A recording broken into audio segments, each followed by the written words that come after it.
Hello everybody, I'm just going to tell you right off the bat here that this video is going to be a little different from the ones that I normally do, because normally, if you know me, you know that I like to focus on a deep dive on a specific topic in Pantheon, but today I'm actually just going to be taking questions from people over on my Patreon page, because that's just one of the rewards that's included in one of the tiers, and to be honest, it has just been way too long since I've done one of these, but I'm looking forward to it because it's fun to just kind of change the pace a little bit and be more casual. So with that in mind, let's get right into it. This is BazgrimTV. Learn, laugh, level up. Alright, first question. What state in the US are you in? That's an easy one. I am in the great state of New Hampshire, and you might be kind of thinking, that's a little bit random, and it is, to a degree, but I actually feel like I'm in really good company when it comes to being a part of the gaming community, because there's a lot of really prominent people in the larger gaming world that have originated from New Hampshire. So Artosis, a legendary StarCraft player and commentator, was born in New Hampshire. Brian Kibler, who's a legendary Magic the Gathering and Hearthstone player, he grew up in New Hampshire. And Force Gaming, who is a gaming YouTuber who I actually share some mutual friends with, he's from New Hampshire. So I kind of feel like New Hampshire is almost this like secret breeding ground of like really cool gamers, so proud of it. Next question, what was your main class in EverQuest? That's kind of a hard one to answer because I've been playing EQ for so long and played so many different characters that I'm not sure which one I would call my main.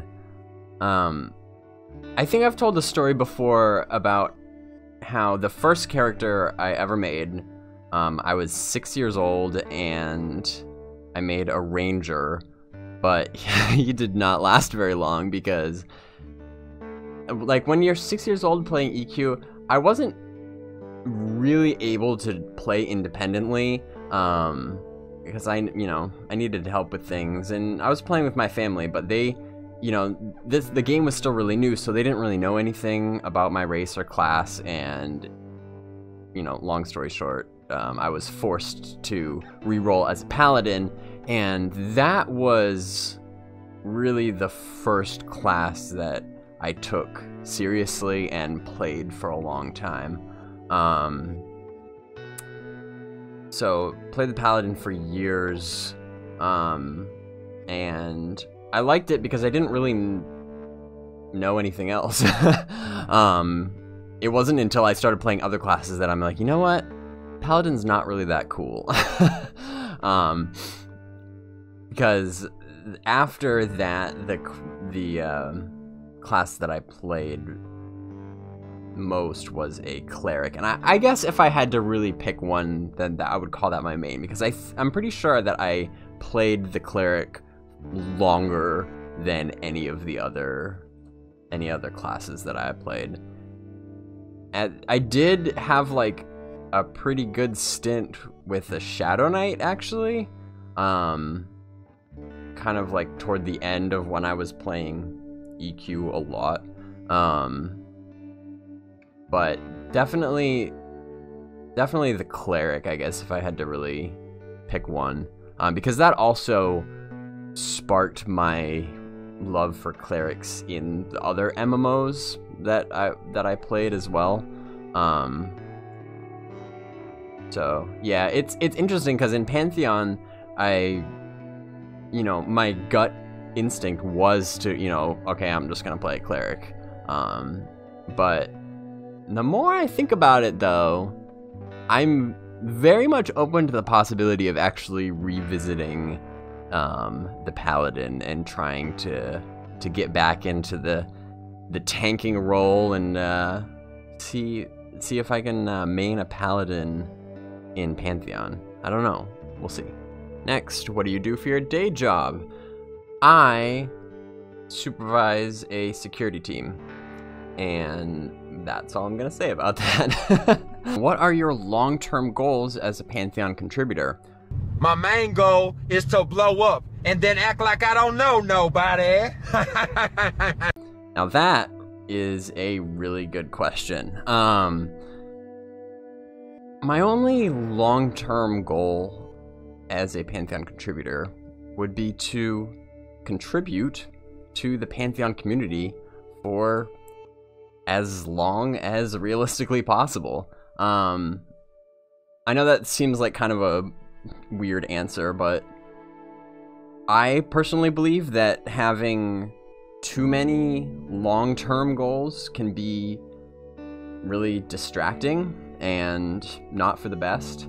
So I think that, you know, as long as you perpetuate the process indefinitely, then that leaves open the most opportunities for good things to happen. So all my shorter term goals kind of point toward that.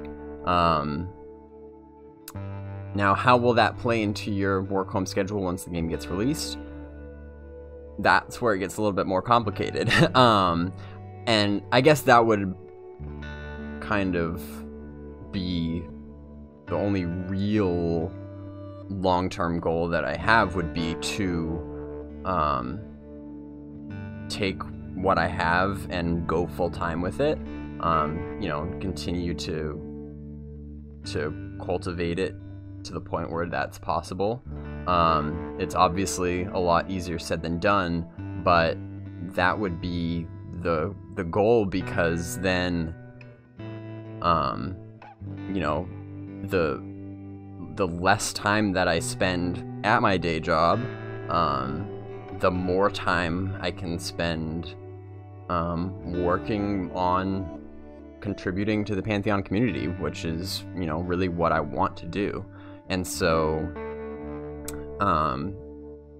that would be kind of how it connects. Now, I am very fortunate to be in a position where I don't feel like I need to rush that, and I do have a fairly, you know, flexible home schedule for the time being.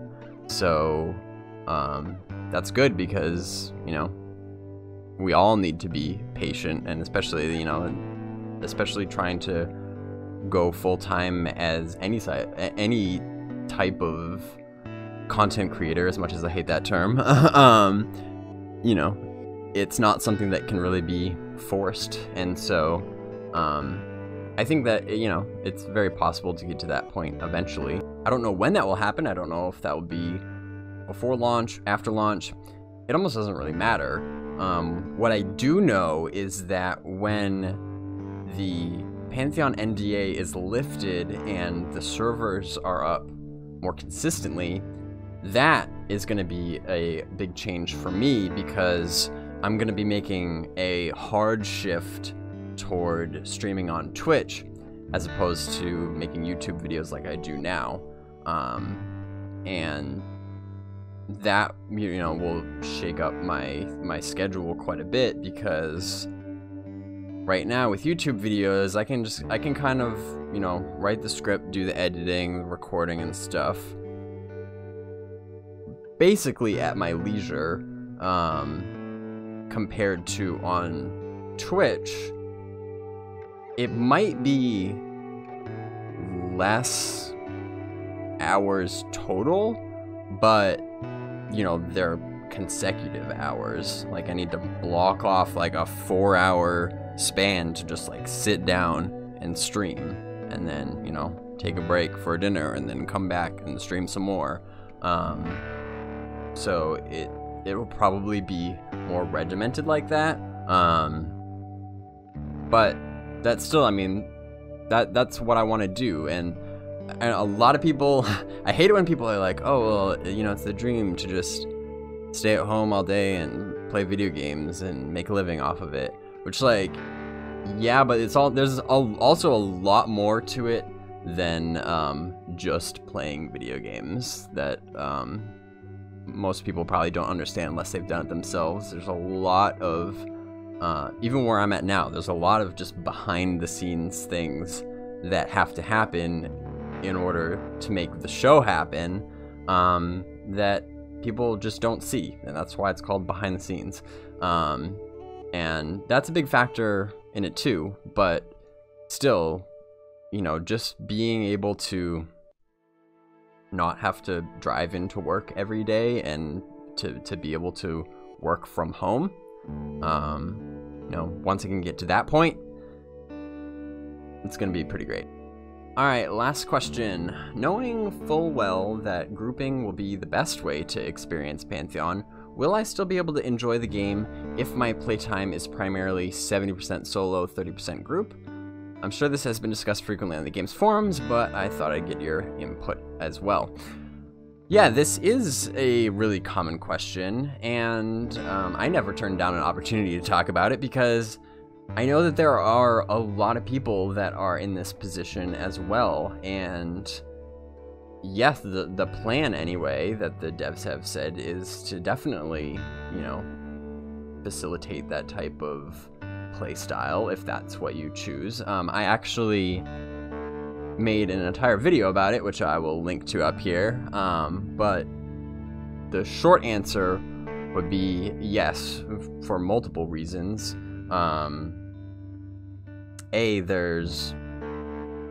You say enjoy the game. There's a lot of things in the game that you can enjoy that don't require any sort of grouping. You know, if you just want to craft, or you just want to do the perception system and learn about the lore, like those are all things that you can do just at your leisure, you know, mostly on your own. And you know, there's nothing stopping you from, you know, killing things on your own as well. You know, it'll depend on your class and your own just strategy to a degree, and it might not be efficient, but it could still be doable in most areas. So there's that, but then there's also the thing that I'm personally most excited to learn more about that they've talked about are these tools that help you to find groups and get in groups quicker, but also organically, and you know, to help you build those real friendships with people that, you know, you could then, you know, play with them session after session, and you can do that aside from just, like, you know, spamming in zone chat or whatever. So we know that there are going to be tools. Like I said, I'm curious to hear what the details are about those, but the goal is very intriguing, and I think that could be a really cool aspect of the game to organically yet efficiently get you in groups, so that even if you can only play for a couple of hours, you can get together with a handful of people and make some progress, and then just log off and pick it up another time and keep going through, and without, you know, a whole lot of hassle. So yeah, so I definitely think that you'll be able to enjoy the game if you play that way. Well, that's all I have for this time around. Hopefully you found this at least somewhat entertaining, because I, for one, always enjoy, well, talking about myself. If you do want to get more involved with this in the future, head over to my Patreon page, which I'll provide a link to in the description below. And there's just all sorts of opportunities for you to get involved, become a bigger part of the community, and it all helps me to reach that point sooner where I can just dedicate much more of my time to making these Pantheon videos for you to be informed and entertained, because that is really what I love doing. So with that in mind, I will get back to working on my next Pantheon YouTube video, and I'll see you there.